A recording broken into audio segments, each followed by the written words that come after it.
Nifty bulls की जमकर वापसी हो सकती है इस सोमवार के व्यापार में, ऐसे लग रहा है। किंतु आक्रामक बुलिश ट्रेडर्स कड़ी नजर से देखना चाहेंगे कि बढ़ते जियोपॉलिटिकल टेंशंस जो भारत और पाकिस्तान के बीच हो रहे हैं, जिस वजह से पिछले शुक्रवार को भारी गिरावट देखने को मिली थी।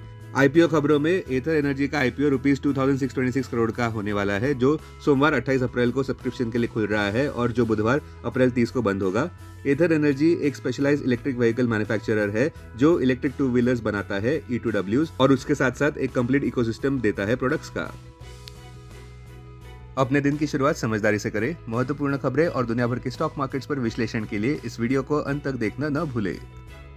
Market trends, global cues positive. पिछले शुक्रवार के नेगेटिव सेशन के बावजूद विदेशी संस्थागत निवेशकों ने 2952 करोड़ रुपए के शेयर्स खरीदे और घरेलू संस्थागत निवेशकों ने भी 3540 करोड़ रुपए के शेयर्स खरीदे। आज बुलिश सेंटीमेंट जारी रहने का अंदाजा है। मार्केट ब्रेथ पॉजिटिव रह सकती है। निफ्टी के टेक्निकल्स रिबाउंड प्ले जताते हुए मई महीने के ऑप्शंस डेटा अनुसार निफ्टी की नियर टर्म ट्रेडिंग रेंज 23,500 से 25,000 के बीच हो सकती है। इंडिया विक्स जो कि फेयर इंडेक्स है वो 17.15 लेवल्स पर ऊपर बढ़ चुका है। लास्ट चेक पर यूएसडी INR 28 अप्रैल एक्सपायरी के लिए 85.44 लेवल्स पर था। निफ्टी का पुट कॉल रेशियो 29 मई एक्सपायरी के लिए 1.44 पर, बैंक निफ्टी का पुट कॉल रेशियो 29 मई एक्सपायरी के लिए 0.99 पर। आज के लिए निफ्टी का आउटलुक, बुल्स पिछले शुक्रवार के लॉसेस को रिकवर करने का प्रयास कर सकते हैं। आज बेंचमार्क निफ्टी के लिए पॉजिटिव शुरुआत देखने को मिल सकती है। दो अहम पॉजिटिव कैटलिस्ट इस प्रकार है। सेल इंडिया ट्रेड पॉज पर है क्योंकि विदेशी संस्थागत निवेशक जमकर खरीदारी करते नजर आ रहे हैं। पिछले हफ्ते भी उन्होंने कुल मिलाकर 17,796 करोड़ रुपए के शेयर्स खरीदे। वॉल स्ट्रीट पर पिछले शुक्रवार अच्छा ट्रेडिंग सेशन देखने को मिला, जहां पे लगातार चौथे कंसेक्यूटिव सेशन में गेन्स देखने को मिले।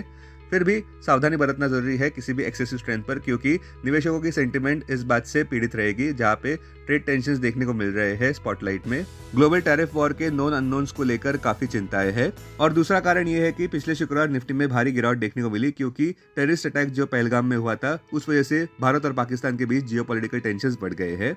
संक्षेप में कहे तो हम ये कड़ी नजर से देखेंगे कि बॉर्डर टेंशंस पाकिस्तान से किस हद तक बढ़ते हैं। टेक्निकली निफ्टी के लिए सबसे अहम हर्डल 24,359.30 मार्क है। ये वही हाई है जो निफ्टी ने अप्रैल 23, 2025 को कायम किया था। उसके ऊपर अगले हर्डल्स 24,858 मार्क पर देखे जा रहे हैं, जो कि 5 दिसंबर 2024 का हाई है।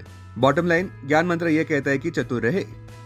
अब टेक्निकली अगर देखें तो निफ्टी क्लोजिंग प्राइस 24,039, सबसे बड़ा इंट्राडे सपोर्ट निफ्टी के लिए 23,847 मार्क पर क्लोजिंग बेसिस अनुसार, इमीडिएट रेजिस्टेंस 24,860 मार्क पर। आज की ट्रेडिंग रेंज 23,900 से 24,300 के बीच हो सकती है। Bias positive. Bank Nifty closing price 54,664, bank Nifty के लिए सबसे बड़ा इंट्राडे सपोर्ट 54,176 मार्क पर, बैंक निफ्टी के लिए सबसे बड़ा रेजिस्टेंस 56,100 मार्क पर। बैंक निफ्टी की आज की ट्रेडिंग रेंज 54,000 से 55,000 के बीच हो सकती है। Bias positive. पिछले शुक्रवार वोलेटिलिटी होने की वजह से निफ्टी 200 DMA के नीचे व्यापार करता नजर आया, जो 24,051 मार्क के नीचे रहा। टेक्निकली देखें तो निफ्टी का अगला सबसे बड़ा सपोर्ट 100 DMA पर प्लेस्ड है, जो 24,406 मार्क पर है।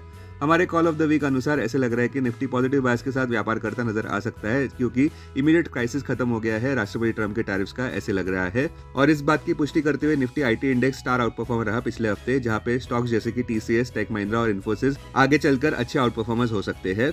सबका ध्यान फेडरल रिजर्व के preferred inflation measure the personal consumption expenditure index पर रहेगा, जो बुधवार को रिलीज होने जा रहा है। साथ साथ सबका ध्यान US अप्रैल जॉब्स रिपोर्ट पर भी रहेगा, जो शुक्रवार 2 मई को रिलीज होने जा रहे हैं।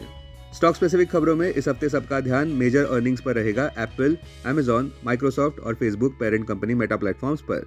भारत में Q4 अर्निंग सीजन जहां शुरू है, वहां पे आज आने वाले अहम Q4 रिजल्ट्स में अदानी ग्रीन, कैस्ट्रॉल, नाम India, Uber realty, PNB housing, TVS motor, UltraTech cement. फिलहाल आज दलाल स्ट्रीट को मौका मिलेगा रिलायंस इंडस्ट्रीज के Q4 रिजल्ट्स पर रिएक्शन देने का, जहां कंपनी ने 2% ग्रोथ दर्ज की है कंसोलिडेटेड नेट प्रॉफिट में रुपीज 19,407 करोड़ पर Q4 FY25 में। रेवेन्यू फ्रॉम ऑपरेशंस भी इसी पीरियड में बढ़ता नजर आया 10% year over year rupees 2.64 lakh crore पर।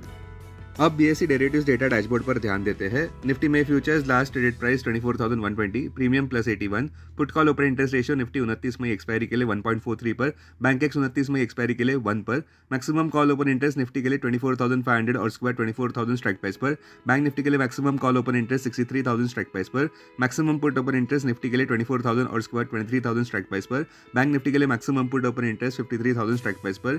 Futures one day highest open interest change पर ध्यान देते हैं। लॉन्ग बिल्डअप में Infosys, SBI Life, short covering में Zomato, TCS, Persistent, short buildup में Shriram Finance, PEL, L&T, Concor, long unwinding में हुडको, Indian Hotels, Adani Green, Bharat Forge. आज कोई भी स्टॉक FNO बैन में नहीं है। अब बीएससी डेरिवेटिव्स डेटा डैशबोर्ड पर ध्यान देते हैं। Sensex April futures last traded price 79,116, discount 97। Put call open interest ratio Sensex 29 April expiry के लिए 0.60 पर, बैंक एक्स 29 अप्रैल एक्सपायरी के लिए 0.67 पर, maximum call open interest Sensex के लिए 83,000 स्ट्राइक प्राइस पर, बैंक एक्स के लिए 59,000 स्ट्राइक प्राइस पर, maximum put open interest Sensex के लिए 75,000 स्ट्राइक प्राइस पर, बैंक एक्स के लिए 59,000 स्ट्राइक प्राइस पर। टेक्निकली अगर देखें तो सेंसेक्स क्लोजिंग प्राइस 79,213, सपोर्ट 78,400 और उसके बाद 77,544 पर, रेजिस्टेंस 80,000 और उसके बाद 80,600 मार्क पर। आज की ट्रेडिंग रेंज 78,555 से 79,900 के बीच हो सकती है। बायस न्यूट्रल। 21 डीएमए 79,648 मार्क पर, 50 डीएमए 78,885 मार्क पर, 200 डीएमए 76,521 मार्क पर। Investments in security markets are subject to market risk. Read all the related documents carefully before investing. This content is purely for information and educational purpose only and in no way to be considered as an advice or recommendation.